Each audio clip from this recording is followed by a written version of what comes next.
Café da manhã, entre dois dedos de conversa. Café da manhã, com José Rodrigues. Bom dia, café. De manhã que coisa louca. Ouvintes do programa Café da Manhã, o nosso muito bom dia. Hoje o meu convidado é um colega de profissão, Ernesto Bartolomeu. Está aqui hoje como principal rosto da televisão pública de Angola, mas vamos para o Ernesto por detrás das câmaras. Quem é o Ernesto Bartolomeu? Portanto, é uma das primeiras perguntas que nós vamos formular. E para já, bom dia, aqui começa o Café da Manhã, é a sua marca. Bom dia, Ernesto. Bom dia. Aqui começa o Café da Manhã. O telejornal, neste caso. O telejornal começa à noite. Começa à noite. Este boa noite está a começar o telejornal, é uma marca. É de facto uma marca, nós criamos isso. Sabe, Zé Rodrigues, televisão é um fenómeno sociológico e nós, até porque passamos um pouco pela academia, tentamos exercitar esta interação com os telespectadores e decidimos criar alguns chavões, porque está a começar o telejornal. São marcas, não é? Vemo-nos amanhã aí na fila da frente. Enfim, algumas coisas que acho que as pessoas acabaram por se rever nisso, porque o reflexo depois é no dia seguinte. As pessoas falam o que tu falas também. Exatamente. Ernesto, a nossa conversa vai incidir sobretudo sobre a tua figura. E eu vou começar por uma situação muito concreta que, de alguma forma, influenciou muito a tua personalidade nos últimos tempos. É a Igreja. Exato. O que é que a Igreja trouxe para a tua vida? Bom, na realidade eu venho de uma família religiosa. Se olharem para os nomes na minha família, são todos nomes bíblicos. O meu irmão é Moisés, eu sou Elias, Samuel, enfim, a minha família, não há um irmão meu que não tenha o nome de um profeta, enfim, e nós crescemos, temos uma educação religiosa muito forte, porque eu acho que, para além do material, quando nós somos fortes espiritualmente, nós conseguimos ultrapassar algumas das barreiras que o mundo, que não é o espiritual, nos coloca. A igreja, eu fui corista da igreja toquista durante muitos anos. Eu conheço, já li a Bíblia de Gênesis a Apocalipse, passando por Coríntios. Portanto, eu tenho uma base religiosa muito forte e acho que, como o mundo fora da espiritualidade também é forte, eu consigo, com espiritualidade, enfrentar isto. Então, eu considero que, ao longo da minha vida, enquanto Ernesto, se não fosse a espiritualidade, ou seja, aquilo que eu trago dos meus pais, da minha família, de que nada é difícil para quem acredita que só estamos aqui de passagem e que deve haver uma outra vida, e se fizermos bem nesta vida, quem sabe na outra vida poderemos ser ainda melhores. Acreditas na outra vida? Acredito. Acredito precisamente por causa disso, porque a Igreja tem este poder de trabalhar na minha mente e dizer que deve existir uma outra vida. Por isso é que os que morreram não voltaram. Espiritualmente falando, eu acho que hoje nós somos um pouco fruto daquilo que fomos aprendendo quando decidimos entregar-nos fortemente à questão espiritual. Há um Deus em cada um de nós. Acho que sim. Em mim há este Deus.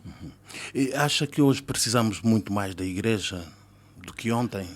Eu acho que nós não devemos olhar para a Igreja como o refúgio, não é? O que eu sinto hoje é que muitos de nós confundimos isso. Confundimos, pensamos que já que a minha vida não está a correr bem na empresa, eu tenho que ir para a igreja. Eu não sou um fanático, não sou um fanático. A minha crença por Deus não me leva ao extremo. É verdade que precisamos de fortificar a espiritualidade da mesma forma como precisamos de comer, como precisamos de ter um emprego, como precisamos... Portanto, eu sou daquelas pessoas que olha para a religião não como ópio. Eu olho para a religião como algo que... Eu considero-me uma pessoa não de esquerda, não de direita. Eu sou uma pessoa muito equilibrada. Eu considero-me uma pessoa do equilíbrio, que não é nem 50, mas também não é 0. Portanto, eu estou lá entre os 25. E eu acho que tem de existir um espaço para mim também, que não sou de extremos, que não sou de esquerda e que não sou de direita. E como é que essa religiosidade se manifesta no dia a dia, na sua vida? Eu penso que manifesta-se indo sempre que possível à igreja, olhando para quando sou abordado pelas pessoas, muitas das vezes digo, não obrigo, digo, consigo perceber nelas que se elas forem procurar a palavra de Deus, talvez elas não reajam assim. Portanto, como disse no princípio, eu não sou um fanático. Eu vou à igreja, eu dou as minhas contribuições à igreja, mas eu não sou... E eu acho que indo à igreja, ensinando os meus filhos, trazendo a minha família para a igreja, eu estou a construir, eu penso estar a construir neles a personalidade que os meus pais construíram em mim. E como geralmente diz-se que os filhos saem os pais, o que eu tento transmitir, e voltando à pergunta que me coloca, o que eu tento dizer é que, olha, o pai trabalha, o pai tem saúde, o pai tem pequenos negócios, mas o pai vai à igreja. Eu hoje, Zé Rodrigues, às vezes eu olho para a nossa sociedade e questiono-me. Esse lado religioso dá-me para perceber algumas coisas, nomeadamente, porquê que existem jovens em Angola que, perante as dificuldades porque passam, porque o ar que respiram os jovens é o mesmo. E eu às vezes pergunto-me, vou às 6 horas da manhã à igreja, tem lá jovens rapazes, meninas, e eu, quando saio da igreja, quando eu volto para o mundo real, consigo ver um jovem que às 6 horas já bebeu muito álcool.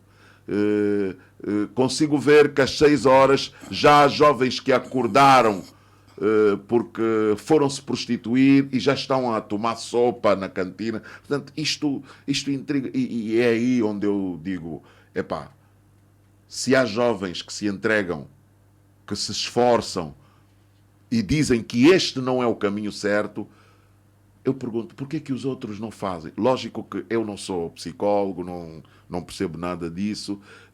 Encontro algumas respostas do ponto de vista daquilo também que leio, que é de estruturação familiar, mas é mesmo nestas famílias desestruturadas onde muitas das vezes tu encontras jovens que decidem romper. Dizem, não, eu não quero, eu sou isso. Eu fui criado por 3 mulheres. E sempre rejeitei aquela condição que nós vivíamos no Sambizanga. E parti para a luta. E luto hoje. E vou continuar a lutar até os últimos dias da minha vida. Portanto, e isto tem muito a ver com a espiritualidade. Dizer, não, Deus não gosta que eu faça isso. Portanto, ainda há um espaço para a fé. Eu penso que sim. Eu penso que sim. E a família é importante? Muito, muito importante, porque a família é o núcleo fundamental da sociedade. Eu venho de uma família que não tinha posses, não tinha... É família pobre, é mesmo assim que temos de dizer, mas que me transmitiu uma riqueza educacional tão grande que eu hoje digo aos meus filhos: filho, ninguém me bateu, só conversaram comigo e eu moldei-me. Zé Rodrigues, tu sabes que nós trabalhamos em profissões de glamour, de muito stress, e eu encontro na família depois este lado que diz: epá, agora vou desligar, vou ficar com a família, e tento neste mundo, entre aspas, que é considerado uma selva, levar uma vida minimamente razoável. Quem és tu por detrás das câmaras? Por trás das câmaras eu não queria ter aqui essas câmaras, mas eu vou dizer, eu por trás das câmaras sou mesmo o Ernesto. Eu não gosto de falar por mim. Lógico que eu não agrado a gregos e a troianos. E por causa da minha própria exposição, eu abracei a TPA, que é a empresa onde eu trabalho hoje, aceitei a linha editorial, mas por trás das câmaras quem sou eu? Eu sou um cidadão comum que foi educado a cumprimentar desde a figura mais alta do país até Quínguila. Eu não gosto de falar de mim porque isto deveria ser uma pergunta que deveria ser colocada às outras pessoas, mas como me colocam a mim, eu considero-me que eu sou uma pessoa que não tem caprichos, que não se superioriza aos outros, que ajuda sempre que possível, que carrega nos ombros a responsabilidade de educar os meus filhos, que sempre que eu posso. E há uma característica em mim que descobri nos últimos 6 anos. Afinal, eu nasci em Luanda acidentalmente, porque o sangue do meu pai puxou-me para o interior, e sempre que lá vou, porque os meus pais são do sul do país, sempre que lá vou sinto que se eles não tivessem vindo para Luanda na década de 60, eu não sei se teria vindo para Luanda hoje. Mas pronto, eu sou esse cidadão por trás das câmaras e um angolano comprometido com a pátria. Eu sempre que estou fora de Angola, eu defendo o meu país com unhas e dentes. Quando é que a televisão entra na tua vida? A televisão entra na minha vida na década de 80. A televisão... Eu estudei sempre... Repara, eu sempre morei no gueto, mas sempre estudei no casco urbano. Portanto, vínhamos a pé. Eu estudava num Gangula, aqui próximo da LAC. E na década de 80... Eu sempre fui uma pessoa muito inclinada para ciências sociais. Portanto, eu era um aluno... eu não gosto de dizer que eu era bom. Eu era um aluno que se destacava de alguma forma quando o assunto fosse em ciências sociais. Quando eram ciências exatas, eu pedia ajuda aos outros. E de novo, Deus colocou-me essa voz. E sempre li muito, sempre gostava de ler e essas coisas todas. E aqui na escola, no Mútuo, no Gangula, na altura, eu já lia muito. Os professores, quando queriam alguma coisa para ser dita, diziam: Ernesto, lê, não sei o quê. Até que um dia ouvimos pela Rádio Nacional, de que a televisão ia mudar, ia passar de preto e branco para cores. E havia um teste para locutores. Eu disse: poças, eu sempre quis ser locutor, eu sempre quis ser... Mesmo no tempo que não havia televisão em Angola, eu questionava quem são aquelas pessoas que falavam no rádio. Porque eu ouvia simplesmente Maria, novela, naquela altura, ouvia o Francisco Simons, ouvia muitas pessoas que eu queria conhecer. Aquela coisa da criança que quer descobrir.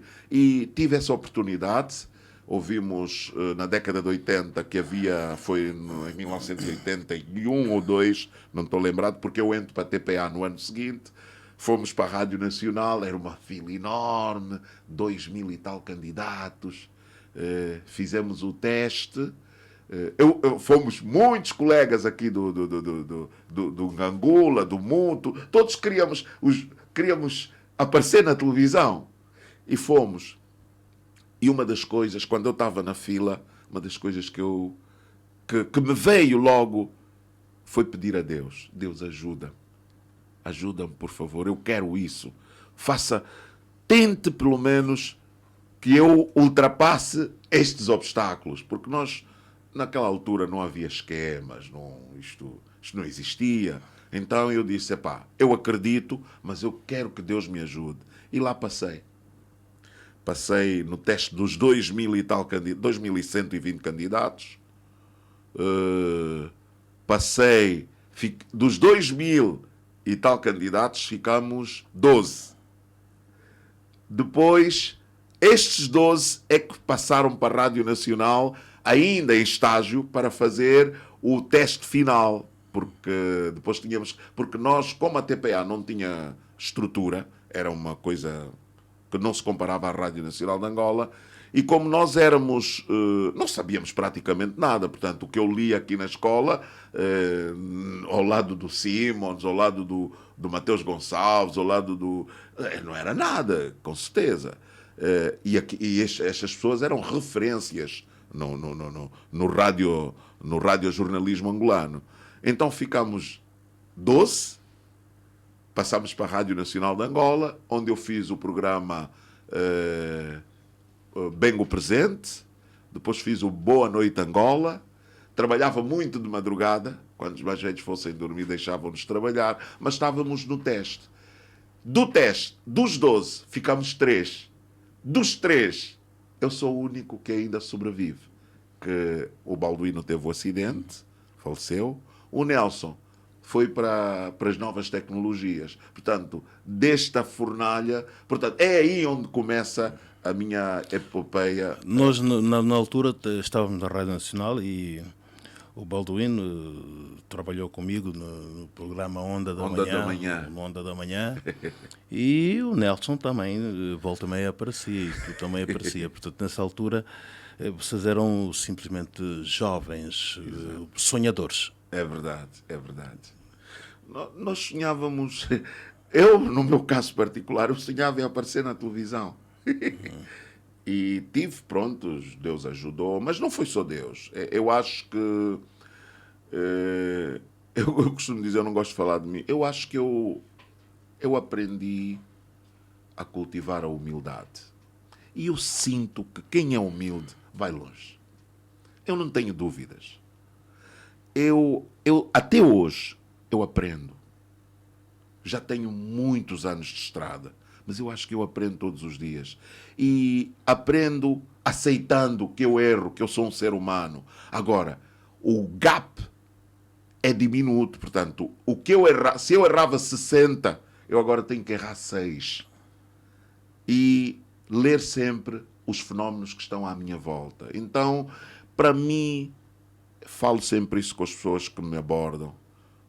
Como é que tu, tantos anos... Eu até acho que eu ainda sou novo, porque eu tenho 53 anos hoje. E em televisão, em rádio, lá fora, aqui mesmo na própria região, nesta idade, para muitos é que se está bom. Porque essa profissão... E tem outro fenómeno, Zé Rodrigues. É que nós, em termos de televisão, a televisão também é um fenómeno novo em Angola. Porque com 20 anos é muito difícil ver o miúdo ler noticiários. Lá fora. Porquê? Porque a televisão é geralmente um órgão de credibilização. E os mais velhos dizem, se eu colocar esse miúdo, quem vai acreditar no que ele está a dizer? Mas aqui houve esse exercício. Francisco Simões, Rui de Carvalho, Carlos Cunha, a Nadir, fizeram os meus... Eu agradeço muito as pessoas que me ajudaram. Eu acho que toda a gente me ajudou. Fernanda Fernandes, tu, Zé Rodrigues, a diretora da LACA, Maria Luísa, Foram pessoas, o professor Mesquita Lemos. Sabes que eu hoje, passado esses anos todos, eu digo, poças, eles tinham razão. Por quê? Porque a irreverência do jovem, e é o que acontece hoje com os nossos jovens pensam que quando são criticados, não sabem conviver com ela. Pensam sempre que vocês pensam que só vocês é que sabem. Não. Hoje, passados esses anos todos, eu compreendo que tudo que me foi, todas as rejeições que eu tive no passado... Foram uma escola. Foram uma escola, forjaram-me como homem. Tento transmitir isso a uns aceitam, há jovens que aceitam, mas na nossa redação, uns até fogem.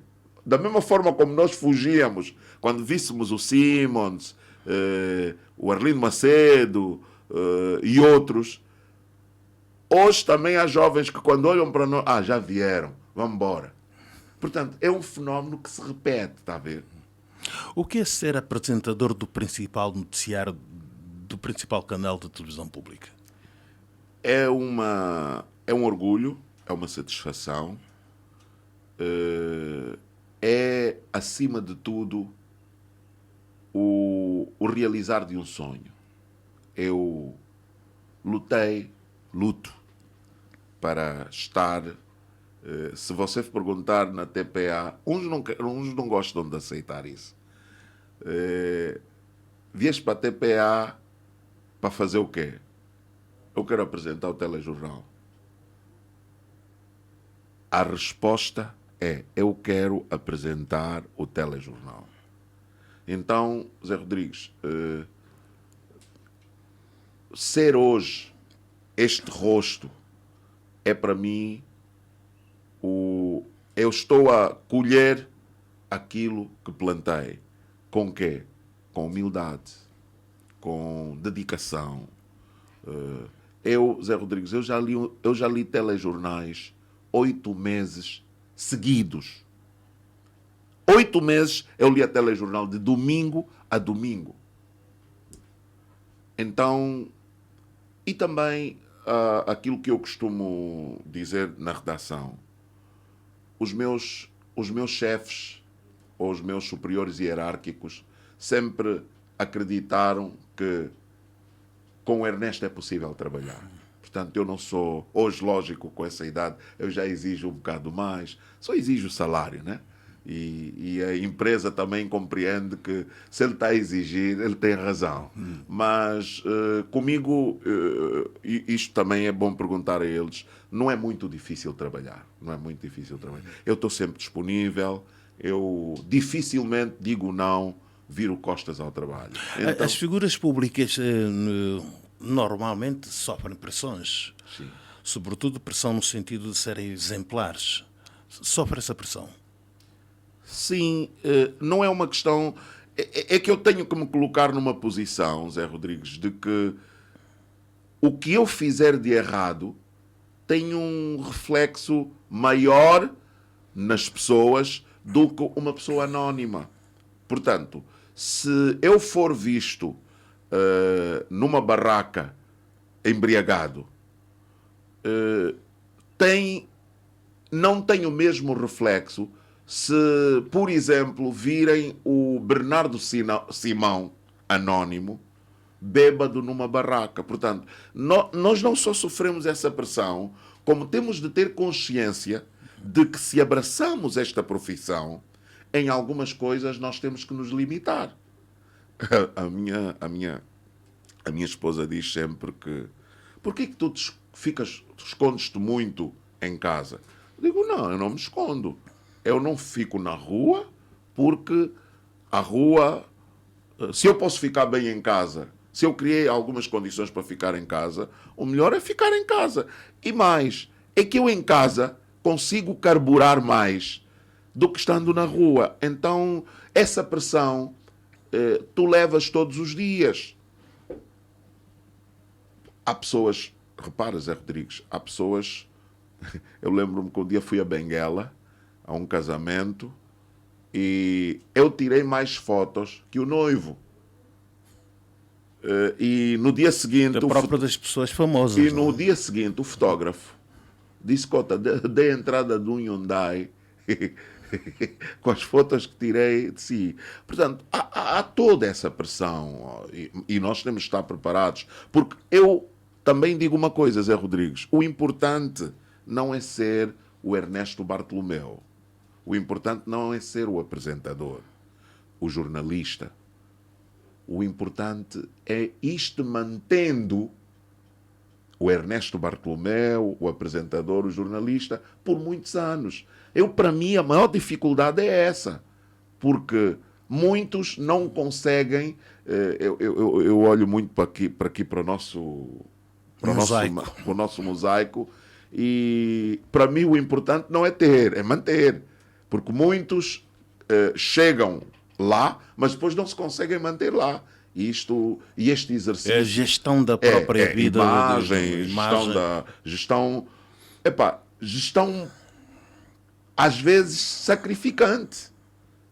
Porque eu uma vez tive com o Pato, o Pato, o artista. E quando ele veio da Holanda, isso já foi há muitos anos, ele apanhou táxi. E dentro do táxi as pessoas começaram logo a dizer: oh, ancorou, não sei o quê. Uma vez eu estava a fazer uma obra na minha casa. Mas isso é mesmo assim, pagas o preço. Estava a fazer uma obra na minha casa e estava a remover uma pequena piscina que estava lá. E o meu vizinho que viu a remover a piscina foi lá atrás no bairro e disse: olha, eu acho que o Cota ancorou, tem que tirar a piscina para pôr cimento. Portanto, agora, as pessoas são livres de falar. Portanto, nós é que, neste aspecto, temos que dizer assim: está bem, tu és livre de falar, mas eu também sou livre de dizer que você fala à toa. Portanto, tens que assumir isso. E é um bocado isso. Achas que os jovens cultivam essa humildade? Olha, eu acho que os jovens são um pouco o reflexo da sociedade que nós vivemos. Eu, quando digo jovens, sobretudo jovens que caem no mundo da fama, sobretudo atrás das câmaras ou que estão nas câmaras de televisão.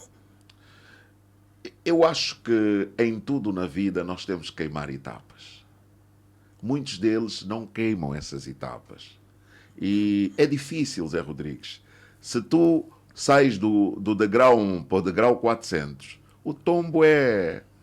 E depois, especialmente quando tu não tens estrutura. E quando falo de estrutura, não falo só da estrutura material, estrutura espiritual também, Zé Rodrigues. Nós... E porquê que é isso? Porque hoje o mundo é mais rápido. Os jovens querem já. Nós também queríamos naquela altura. E eu digo sempre, o que os jovens querem hoje, nós os adultos também queríamos naquela altura. Só que a própria estrutura de organização da sociedade era completamente diferente. Quem são os pais hoje? Quem são as mães hoje? Então, muitas vezes, não podemos só falar do jovem. Estes jovens que hoje estão aí, dizem e que falam e que se expressam de forma vigorosa, eles, se olharmos para o histórico deles, eles são miúdos que não tiveram esse acompanhamento. E hoje, eles dizem: eu agora sou grande. Eu quero... Há jovens que pensam que ter um Range... Se o Zé Rodrigues tem um Range Rover, por que eu não posso ter? Só que ele não sabe que não é só ter o Range Rover. Não é só ter o Mercedes. Um pneu de Mercedes tem um custo. Pneu de Starlet tem outro. Eu sou do tempo da Simpson. Eu acho que eu queimei muitas etapas. Eu andei de motorizada, ainda ando hoje, andei de bicicleta, fui atleta, tive um carro, o meu primeiro carro, quando eu entrei para a TPA, eu quando chegasse aqui no Catetão, eu trazia o carro, o carro trazia-me da TPA para o Catetão. Do Catetão à Terra Nova, eu empurrava o carro. Então, eu queimei etapas e eu sei valorizar isso. Quando me dão alguma coisa. Agora, os jovens, normal, eles dizem: não, isso era lá no vosso tempo. Nós temos que encarar isso e continuar a aconselhar: filho, não é assim. E depois, é como se diz, há os que ouvem E há os que não ouvem. Dizem, não, esse cota está a falar à toa. Esse cota tem inveja de mim. Só que o que é que estamos a ver hoje? Eu costumo gozar muito com o Ouro Negro e o Presidente Gasolina. Eles são miúdos da minha criação lá no movimento. Por algum período da vida deles, eles começaram a aparecer, eu costumo dizer, alguma condição financeira. E eu disse, não compra carro, já? Compra mota. E eles disseram, não, Cota também, por que é que nós não podemos comprar carro? Hoje, quando nos cruzamos, eles dizem, o Cota tinha razão. Eu disse, e agora estás com mota ou com bicicleta? Ou Cota, eu estou a pé. Ernesto, cada noticiário é uma realidade nova. Com certeza, com certeza. É interessante essa pergunta que faz, porque hoje eu tenho alguma liberdade Nós temos uma linha editorial que respeitamos, mas eu tenho alguma liberdade de partilhar com os colegas, principalmente os editores, algumas coisas que podem ou não alencar o jornal. Primeiro, porque nós não estamos mais sozinhos neste mercado.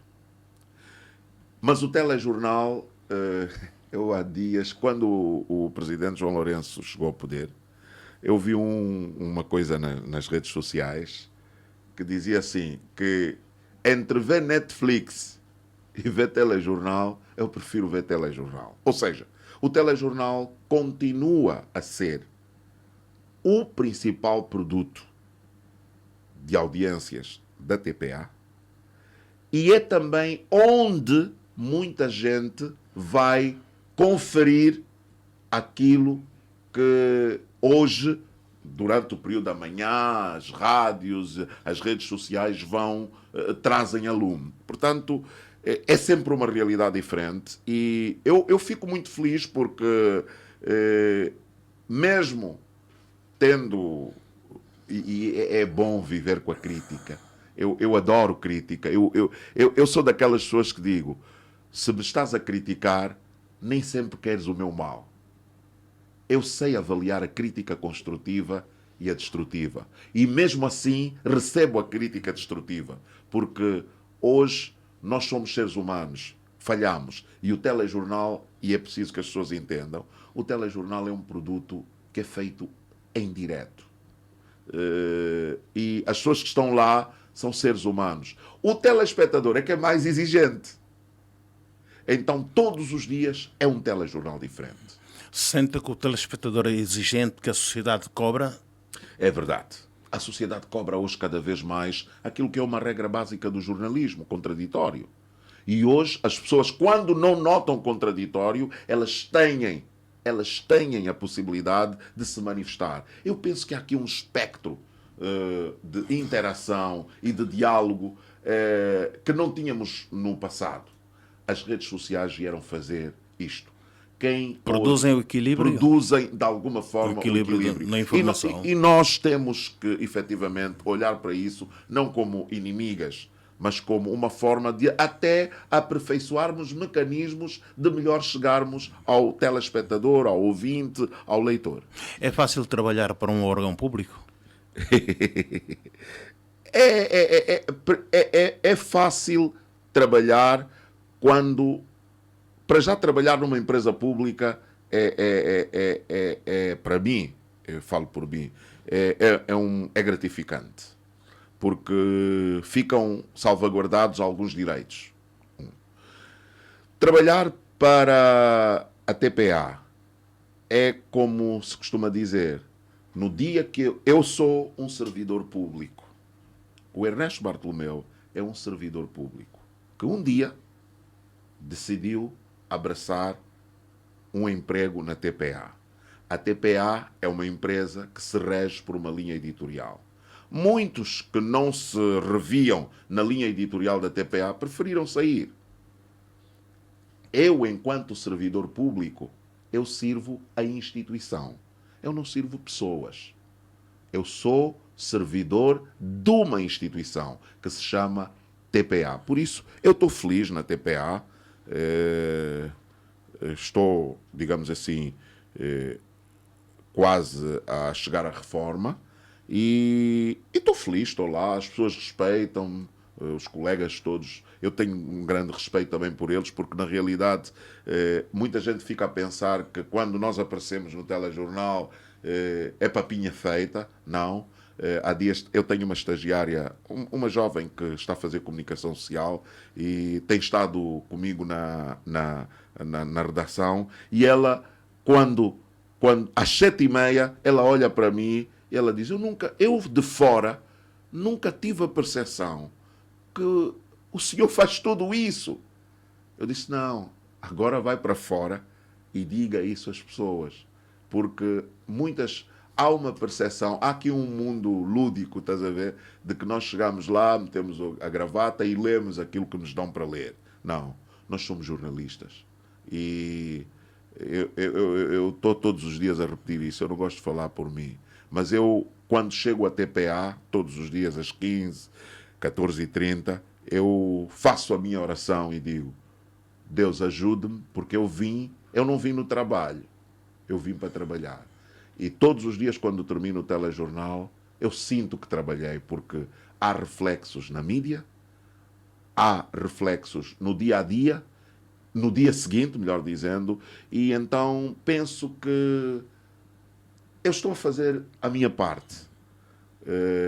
Espero que os telespectadores entendam que eu sou apenas uma peça nessa engrenagem. E vamos fazendo. Até que ponto o apresentador consegue influenciar os conteúdos noticiosos? Bom, o apresentador, no sentido lato da palavra, as pessoas pensam que o apresentador é o que apresenta o jornal. Também é. Também é. Mas ele, no meu caso, eu não influencio.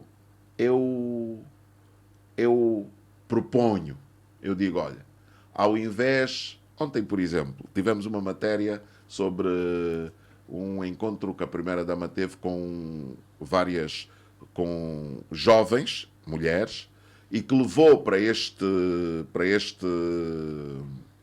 encontro mulheres, como a atual Ministra das Finanças, a Ministra da Educação, uma comandante da TAG, uma armadora de pescas. Portanto, foi uma palestra motivacional. E depois, nós tínhamos uma peça de Benguela de uma jovem de 22 anos que terminou a licenciatura em Direito com 20 valores. E eu disse, e aí influenciar, propor. E eu disse: olha, porquê que depois disso não colocamos essa jovem? Porque essas matérias têm alguma relação. Portanto, quando fala de influenciar, eu, por exemplo, eu influencio muito na contagem das histórias. Eu sou daquelas pessoas que acha que um bom repórter é aquele que conta boas histórias. E quem não conta boas histórias, quem fica fissurada no óbvio, na agenda, eu costumo dizer, isso não arde a língua. Então é aí onde nós vamos influenciando. Dizemos assim: oh mecano, fulano, colega, acho que aqui devias fazer assim, assim, assim, assim, assim. E há, digamos assim, um ambiente. Hoje os mais jovens aceitam, porque eu não só falo, eu também faço. E os jovens gostam muito de se rever em quem também faz e não fala só, porque há muita gente que só fala e não faz. Então, às vezes faço e eles dizem: "Ih, Cota, parabéns, Cota ainda está em forma."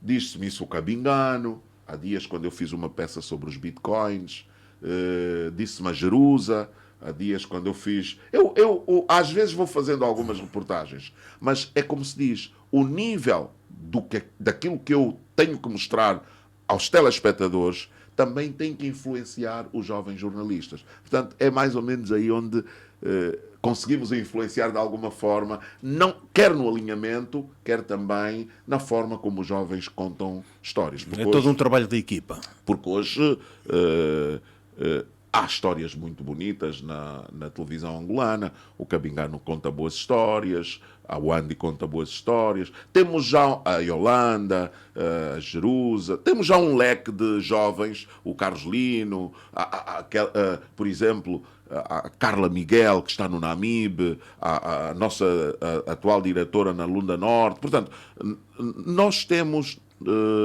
já um leque de profissionais jovens que, da mesma forma como nós apanhamos no passado, eles também apanham, mas nós hoje olhamos para aquilo, para a qualidade de imagem, os enquadramentos. Portanto, há já algum profissionalismo do ponto de vista de contar histórias e de tecnologia que, confesso, não vejo em muitos outros órgãos.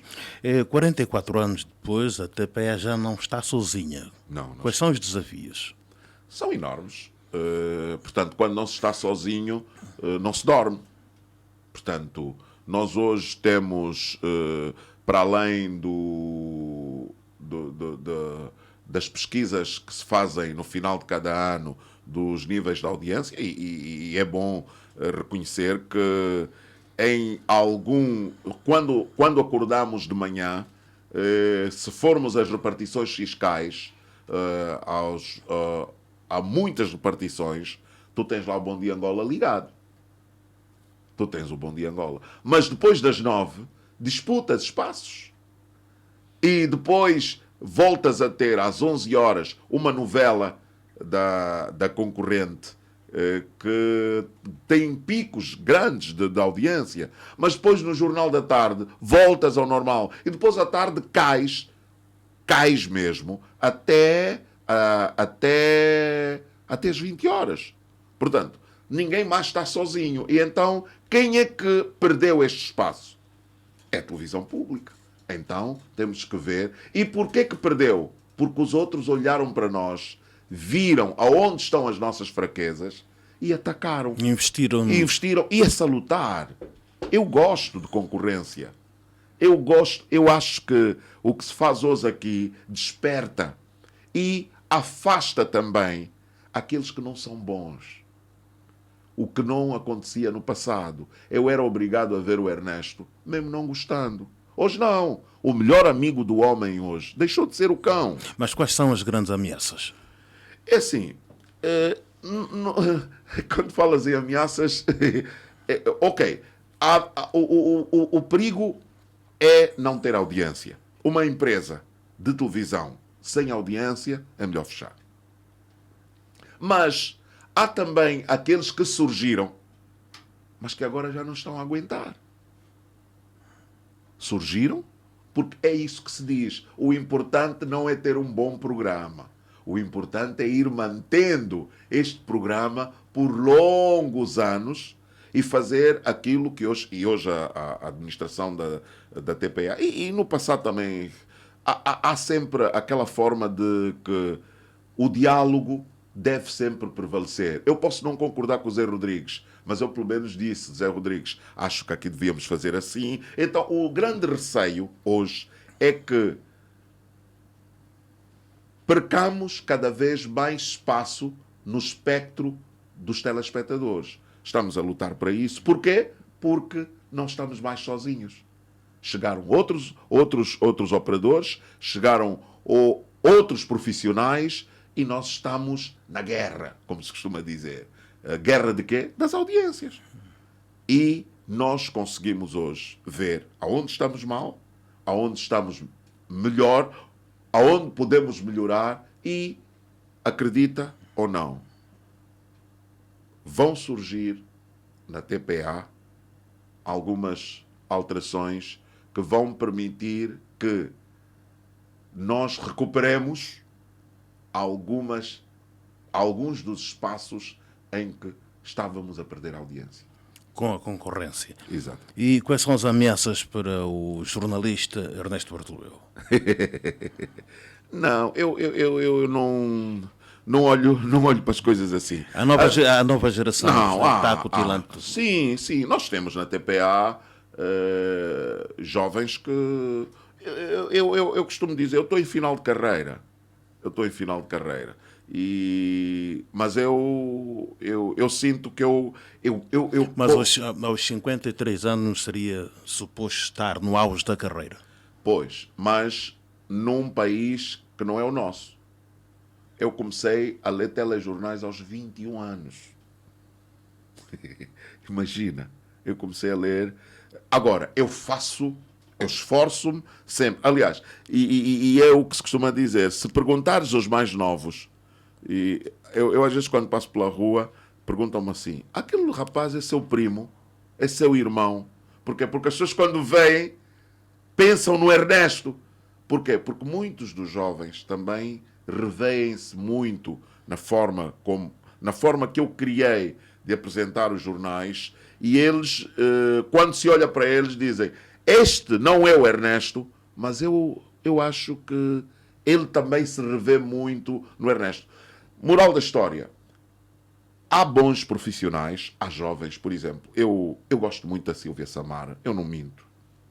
Muito boa profissional. Eu gosto muito do Mário Vaz. São excelentes profissionais. Eu gosto muito... eu não estou aqui a sectorizar, mas eu sinto neles que eles têm um futuro, se conseguirem manter aquilo. E falei há outros que se começar a mencionar vamos demorar muito tempo. Mas estes dois, por exemplo, são jovens que vêm de rádio, chegaram lá, mas é como te digo, em jornalismo de televisão você não consegue preencher todo. Por exemplo, se tu disseres ao Ernesto vai fazer um direto, eu tenho que me preparar muito. Mas se disseres a Silvia vai fazer um direto, ela não precisa de se preparar muito. Se disseres ao Mário vai fazer um direto, o Mário escorre.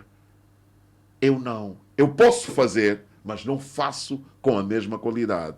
Da mesma forma como o contrário também é verdadeiro.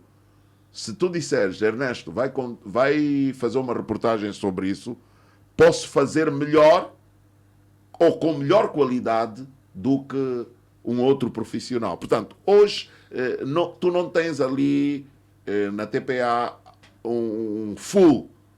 Tu tens sempre um que tem... Agora, do ponto de vista de apresentação, nós temos bons apresentadores, muito bons apresentadores. Como é que encara as críticas sobre a parcialidade da TPA? Eu acho que as pessoas são livres de exprimir, de criticar. A TPA tem uma linha editorial.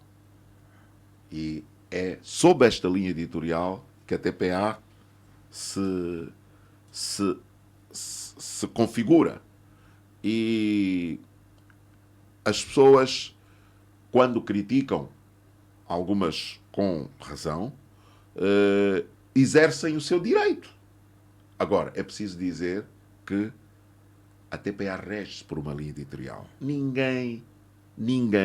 E eu sou daquelas pessoas que dizem assim: nós ligamos a televisão brasileira, ligamos a televisão italiana, ligamos a televisão portuguesa. Quem faz as televisões são as sociedades. As televisões correm atrás das... E nós tivemos esse fenómeno na rádio, por exemplo, quando tínhamos a LAC, tínhamos a Rádio Nacional, quando chegou a Rádio Eclésia. Quem não fazia debate começou a fazer debate. Ou seja, é a própria sociedade que começou a pulsar e os operadores, os gestores, disseram: não, eu para ter audiência neste horário também tenho que fazer este exercício. Ou seja, quem puxa pelos órgãos, pelas rádios, pelas televisões, geralmente é mesmo a população. Então, eu acho que as críticas são legítimas, só que a TPA tem uma linha editorial. Mas se tivesses que ser autocrítico, que erros apontarias? Eu acho que às vezes nós deveríamos ser mais brandos. Brandos. No contraditório. Mais contraditório. Mais contraditório. Mas já estamos melhor. Já estamos melhor. E isto é que o que as pessoas não querem perceber. Nós já estivemos muito piores. Hoje, a própria sociedade, o próprio sistema político abriu. Hoje, É mais permissivo. hoje há mais debate. Hoje há mais contraditório. As pessoas não querem aceitar, mas é verdade. Só que as pessoas querem mais. Isto é um direito que cabe às pessoas. Agora, se olharmos para o passado e vermos o percurso que nós temos até hoje, nós estamos bem melhores do ponto de vista do contraditório. Mas é preciso mais. É próprio do ser humano. Eu quero mais, mais, mais e mais. Ernesto, tu tens uma vida económica ativa fora do jornalismo. Tenho sim. As pessoas chamam-me, algumas dizem, esse é empresário. Eu não sou empresário. Eu sou comerciante. E vou explicar porquê. Eu vivi 6 anos na África do Sul. E trabalhei na África do Sul na televisão sul-africana. E fiz algumas poupanças. E 6 anos depois eu regressei a Angola. Eu não fiquei na África do Sul só a fazer rádio. Eu fiz formação em business, não é formação superior. Eu fiz formação em business, conheci muitos campos agrícolas na África do Sul. Percebi que, afinal, os patrões dos bancos, dos malls, dos shopping centers, a economia sul-africana é dominada pelos donos das minas e pelos latifundiários. Portanto, são eles os donos dos bancos, são eles que fazem praticamente aquela economia. E eu fiquei lá estes 6 anos a aprender alguma coisa. Por isso, quando cheguei a Angola, decidi juntar-me a empresários daqui. Eu costumo dizer que hoje eu sou praticamente um Amões. Eu conheci o Sr. Valentim Amões, o falecido Valentim Amões, e aprendi muito com ele de como é que nós, na realidade angolana, nos poderíamos reconfigurar para fazermos, porque tu sabes, Zé Rodrigues, que o jornalismo não é uma profissão que é bem remunerada em Angola. E então eu, dentro daquilo que foi possível, eu investi na agricultura. Não sou uma pessoa que faz muitos gastos, eu sei poupar. Decidi, quando eu fui morar para o Morro Bento há 26 anos, quando cheguei da África do Sul, eu era chamado de louco, porque morava longe da cidade. 26 anos depois, todos seguiram, uns até já me passaram, e eu também já saí dali, já fui para mais longe. E o que é que eu redescobri? Com a paz, eu redescobri uma Angola virgem. Juntei-me a algumas pessoas, principalmente primos, e estamos a tocar a nossa vida para que o fogão e os nossos progenitores não passem dificuldades. E os nossos filhos, essas coisas todas. Portanto, eu não me considero um empresário, eu sou um comerciante que tem cantina, que tem farmácia, que tem padaria. Portanto, eu tenho que viver. Desde que eu faça tudo dentro da legalidade, não há nada que proíba que, fora do jornalismo, eu possa ter algum negócio, desde que seja lícito. O que é que tu fazes na agricultura? Eu cultivo batata. Portanto, nós, neste momento, temos batata plantada no Luvili, que é a terra onde o meu pai nasceu. Temos no Xinguar. Fizemos uma grande plantação agora no Andulo.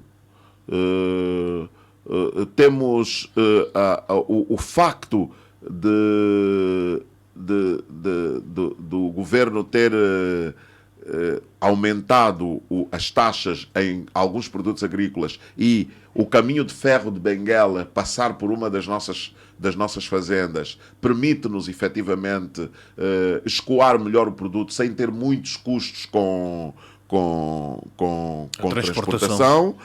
E pronto, eu acho que para o período económico que nós estamos a viver dá para pagar as despesas, para não passar muita dificuldade.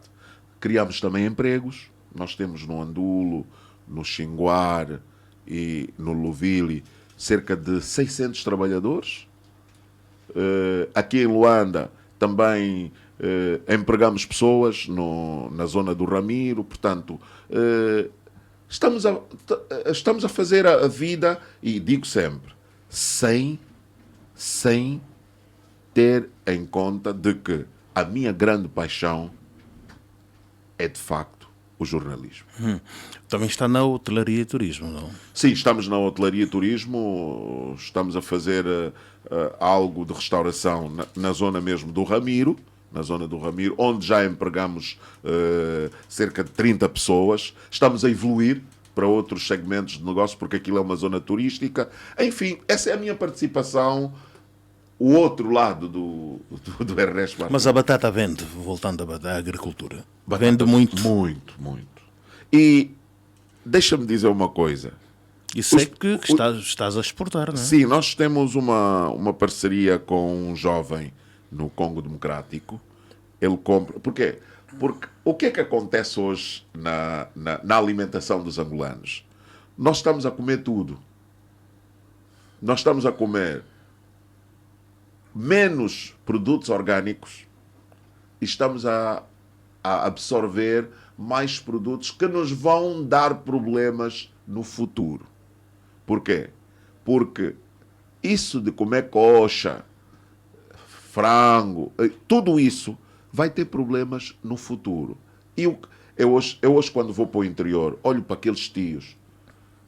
O que eles comem é completamente diferente. E olhas para o aspecto deles. Eles são saudáveis. Porquê? Porque eles comem aquilo que vem do campo. Os produtos agrícolas.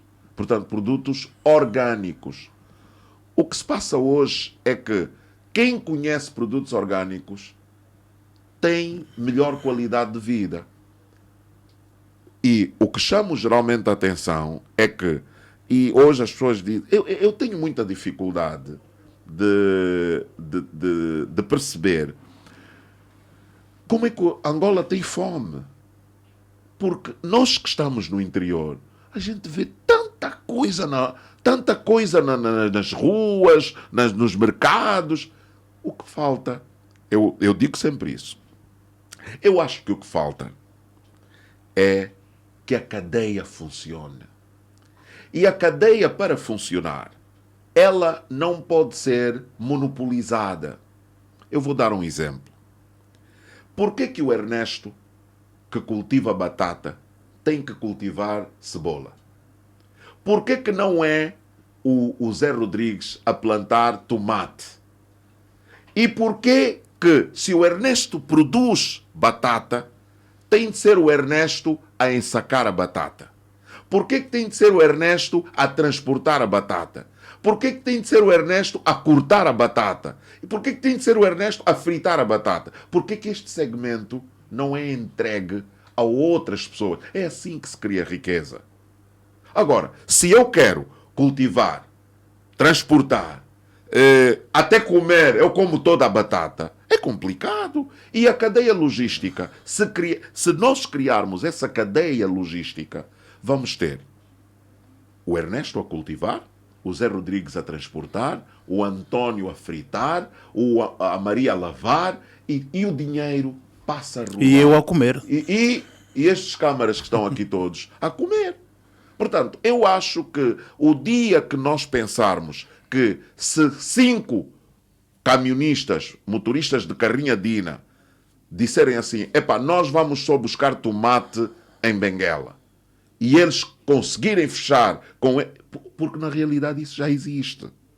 eu estou no Ramiro.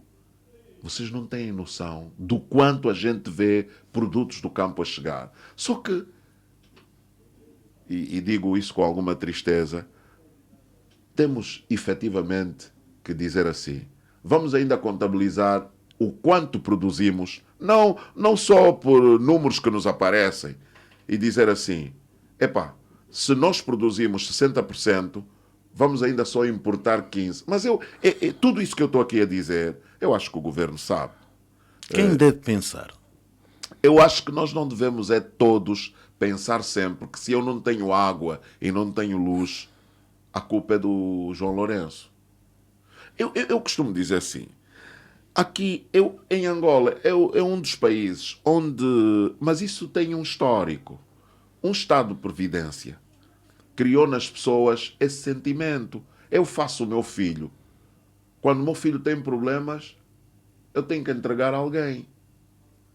Mas se tu fores aqui à África do Sul, à Namíbia, não pagas energia. Cortam a energia. Não pagas renda. Encontras um lock na porta. Isso não tem nada a ver com o governo. São regras. Aqui não. Aqui tudo que nos acontece, a culpa é de alguém. Se não há isso, a culpa é de alguém. Mas isso tem um histórico. O Estado, no passado, ensinou-nos a isso. E vamos ainda passar por um período muito difícil. Nós vamos passar por um período muito difícil até voltarmos a ter... Até nós começarmos a pensar que, por exemplo, todos os nossos irmãos que estão em Portugal e que estão no exterior, no final de cada mês têm que pagar as suas despesas. E que se não trabalharem, fora. Isto não pode ser só uma tarefa de governo. Agora, o governo cria condições. O governo tem que criar estradas, tem que criar comunicações, tem que criar essa infraestrutura e depois deixa as pessoas trabalharem. Esta, para mim, é a chave. Nós só teremos sucesso quando, e sinto isso agora no governo cada vez mais quer deixar essas empresas, quer se livrar deste grande peso. Vamos lá ver se isso está certo. Qual é a tua expectativa? A minha expectativa é que vamos passar por um período muito difícil ainda, mas que o futuro vai ser bom. Quando as nossas consciências mudarem, quando todos nós pagarmos o que devemos, podemos exigir ao Estado que efetivamente nos crie condições para termos uma vida melhor. Expectativa é que ainda vamos ter um período muito difícil, mas que o futuro pode, na minha opinião, vir a ser bem melhor do que o que temos agora. Há uma figura que, creio, foi importante na tua vida. O Amões. Sim, o Sr. Valentim. Valentim Amões. Eu sinto-me um Amões. Eu sou muito grato pela família Amões.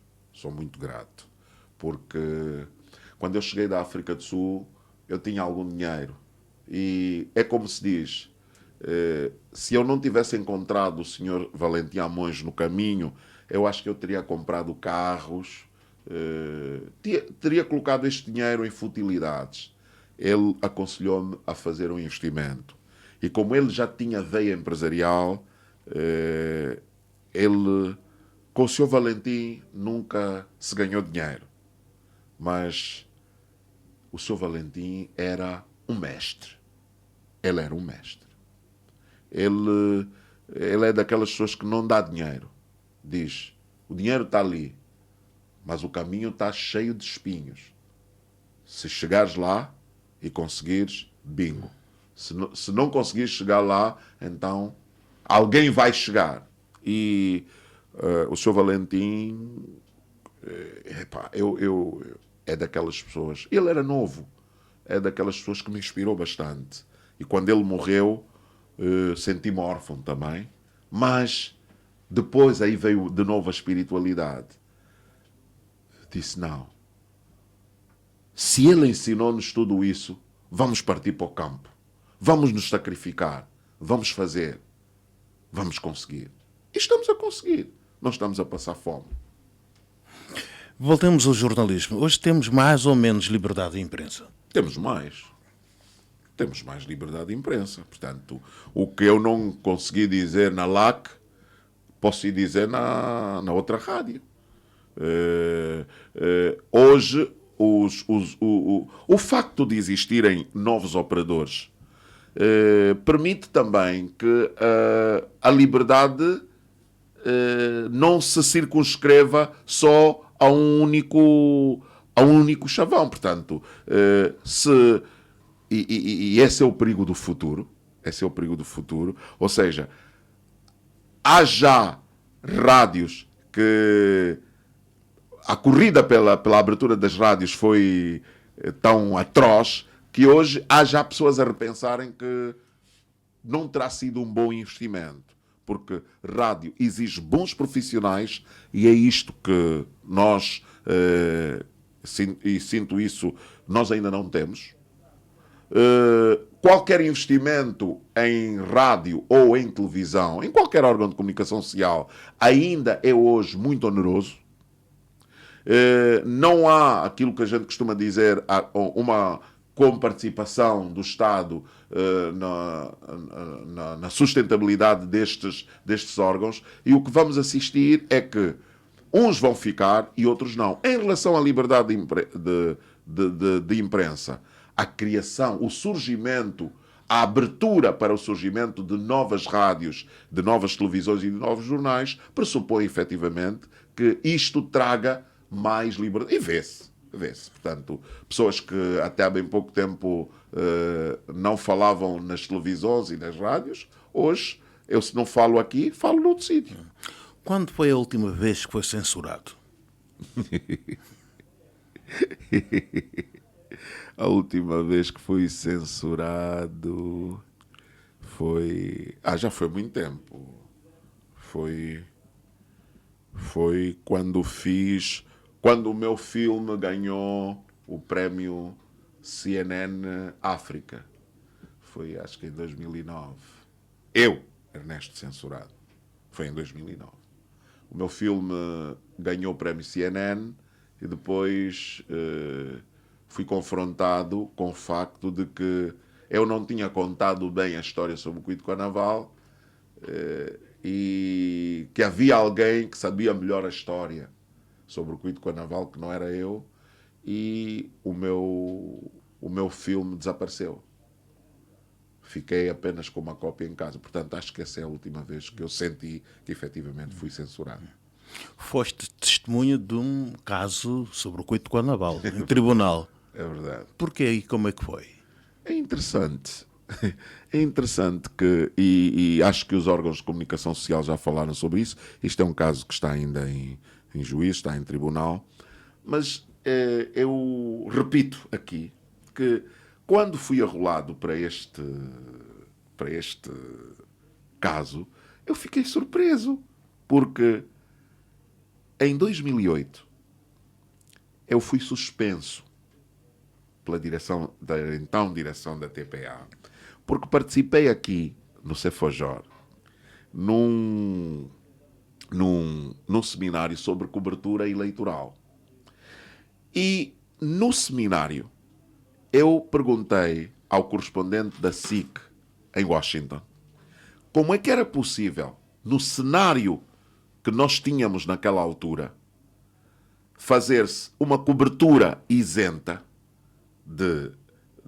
uma cobertura eleitoral isenta, se efetivamente...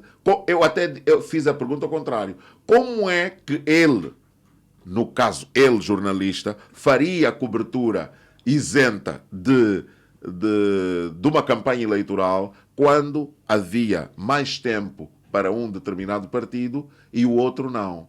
Eu acho que foi o meu mal ter feito essa pergunta. Os meus detratores foram fazer os seus trabalhos e eu fui chamado e fui suspenso. Em 2008 eu sou suspenso. No mesmo ano eu vou para os Estados Unidos. Nos Estados Unidos eu fiz um curso sobre jornalismo de investigação. Quero agradecer à Embaixada dos Estados Unidos por me ter permitido fazer este curso. Eu vou para os Estados Unidos e faço um curso de jornalismo de investigação. Ao longo do curso, eu visitei o New York Museum, nos Estados Unidos. E tive, pela primeira vez, contacto com um filme que era a Odisseia de Cuba em África. Eu comprei este file lá do New York Museum, e como eu tenho um irmão mais velho que esteve na Batalha do Cuitco-Naval, eu trouxe o filme, e depois de ter visto o filme com o meu irmão, olhei para ele estava a chorar e não sei o quê, e ele começou-me a contar coisas que aconteceram no terreno. E o que é que eu fiz? Eu disse, não, eu vou investigar. Depois de ter visto o meu irmão a chorar, eu disse, eu vou investigar quem foram os beneficiários da Batalha do Cuitco-Naval. O meu filme sobre o Cuitco-Naval fala dos beneficiários, no caso, África do Sul e a Namíbia. Embarquei para a África do Sul, embarquei para a Namíbia, entrevistei o general Charlie, entrevistei uma série de generais e também o presidente Nuyoma, o presidente Jacob Zuma. E como não tinha quase que autorização para falar com ninguém e não podia pôr o meu irmão no filme, eu recorri a um programa chamado Opção, da TPA, e fiz o filme. O meu filme na TPA passou uma vez, num domingo de manhã. No dia seguinte, o correspondente da CNN em Angola ligou para mim. Disse, ouve, eu vi uma coisa sua na TPA. Tu não queres concorrer com este filme para o prémio CNN África deste ano? Eu disse, quero. Entreguei o filme. O filme venceu em 2009 o prémio. E quando cheguei, o meu filme desapareceu. Portanto, eu perguntei, mas como é que o meu filme desaparece e eu agora sou arrolado como testemunha de um caso onde eu fui praticamente afastado? Bom, mas são daquelas coisas que dissemos no início da entrevista. É pagar o preço pelo facto de ser Ernesto Bartolomeu. E na TPA como jornalista? Refere-te a... A última vez que foi censurado. Não, isso é Foste tudo... censurado. Isso é tudo na TPA. É assim, na dinâmica da informação, eu não considero isso censura. Nós discutimos. Eu, às vezes, tenho umas ideias, o editor diz que não é assim, e geralmente, e é bom dizer isso, geralmente prevalece a minha ideia. Dificilmente a minha ideia não prevalece. Porquê? Porque eu tenho argumentos para dizer aos colegas porque é que isso deveria ser assim, assim, assim. E não há fricções com a direção da empresa. Antes, pelo contrário. Já que você quer que seja assim, pronto, vamos já fazer assim, não sei o que, não sei o que. Mas isso não é impor. Não é coisa. É a velocidade das redações. Quem não anda nas redações... Zé Rodrigues, tu estás aqui, às vezes tu dizes, não, é assim, e o jornalista, não devia ser nada assim, chefe. Mas se tivermos argumentos, se formos coerentes, se conseguirmos... O que é que se passa nas redações? Eu tenho que convencer o meu chefe. Agora... Já leste matérias contra a tua vontade? Já. O Rufino, a morte do Rufino, eu li contra a minha vontade.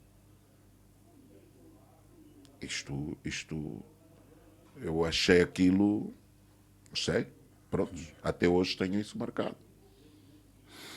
Sonhos e ambições? Bom, as minhas ambições é que agora se faça efetivamente a grande revolução tecnológica na TPA. A TPA é hoje, o Estado investiu muito dinheiro na TPA, e quando colocamos as 3 televisões, nós vemos que a TPA, do ponto de vista tecnológico, é que está mais atrasada. Sei que há um grande esforço da administração em mudar este cenário. Televisão hoje é muita luz, é uma maravilha e com custos baixos. Sei que o passado não foi bom e que o dinheiro que o Estado alocou não foi bem utilizado, ou seja, quase não foi utilizado na TPA. Mas pronto, isso é passado. Quem vai resolver isso não somos nós. O meu sonho é um dia eu também poder me sentar no ecrã e dizer assim: poças, este movimento é bonito, porque ninguém conhece, na realidade, as dificuldades com as quais nós trabalhamos. Nós somos heróis. Os telespectadores, eu sou daquelas pessoas que às vezes quando vejo a TPA estar no ar, eu fico admirado. Por quê? Porque o Estado terá feito investimentos muito sérios, mas este investimento nunca chegou à TPA. E é por isso que a TPA o meu grande sonho é que esta revolução tecnológica chegue urgentemente Nunca chegou à TPA? Sim. Como assim? Gizavam-se orçamentos para a TPA, mas a TPA continuava a manter os mesmos equipamentos e as mesmas coisas como se nada... Ou seja, nós não conhecemos na prática, e estou a dizer na prática, não estou a dizer nos dinheiros. Nós, na TPA, nunca vimos, na realidade, o valor dos investimentos que nós sabemos que foram entregues à TPA. É um caso de polícia. Por isso é que eu estou a dizer, para que é que nós vamos hoje... Isto não é um assunto nosso. E como a pergunta foi, o que é que o meu sonho é que efetivamente se faça essa revolução. Essa revolução E hoje digo que há um grande esforço. A forma como o Estado atualmente exige das empresas... Antigamente era assim. Eu dou-me $10.000. Eu compro $1.000 de equipamento e como 9.000. Hoje não. Hoje até há empresas a fugirem dos cadernos de encargo porque as exigências são outras. Vamos ter um bocado mais de paciência, mas esse é o meu sonho. A minha aspiração é um dia sentar-me, mas faço um grande esforço. Na TPA, por isso é que eu digo, as pessoas não nos conhecem por dentro. Nós fazemos um grande esforço. Nós temos bons profissionais. Nós temos heróis lá. E o que eu espero é que, efetivamente, esses heróis que a TPA tem hoje sejam chamados amanhã para tripularem as novas tecnologias, aquilo tudo que espero que venha na TPA com custos mais baixos, mas que os outros fizeram e nós não fizemos mesmo com muito mais dinheiro. Nunca pensaste em criar uma televisão? Não. Televisão é caro. Eu aconselho as pessoas. Aliás, perguntem a quem tem televisão hoje, quem decidiu avançar para a televisão, como é que está-se a sentir hoje. Os custos operacionais. Eu fui administrador na TPA. Eu conheço custos operacionais com televisão. Portanto, eu que planto batata, vou pensar em abrir televisão, eu vendo batata, porque batata as pessoas comem, né, todos os dias, do que abrir uma televisão e ainda às vezes chatear-me com pessoas. Não. Qual televisão? Eu quero campos de cultivo. Televisão? E que é isso? Complicado, não é? Não quero isso. Ernesto, muito obrigado. Muito obrigado. Sempre te pergunto, se tivesse que fazer uma pergunta, qual seria e a quem dirigias a pergunta? Epá, agora, eu não sou muito bom de perguntar, mas eu perguntaria a Deus porque é que levou o São Valentim do mundo. Eu precisava muito dele ainda para me ajudar. Só isso. Obrigado. Nada. Obrigado. E aqui termina mais este programa Café da Manhã. Hoje o meu convidado foi e é o jornalista Ernesto Bartolomeu, o rosto principal do telejornal da televisão pública de Angola. Despeço-me Zé Rodrigues e Mauro Costa. Muito obrigado, Ernesto. Obrigado. E bom dia. Bom dia. Bom dia, café. Café da Manhã, entre dois dedos de conversa. Café da Manhã, com José Rodrigues.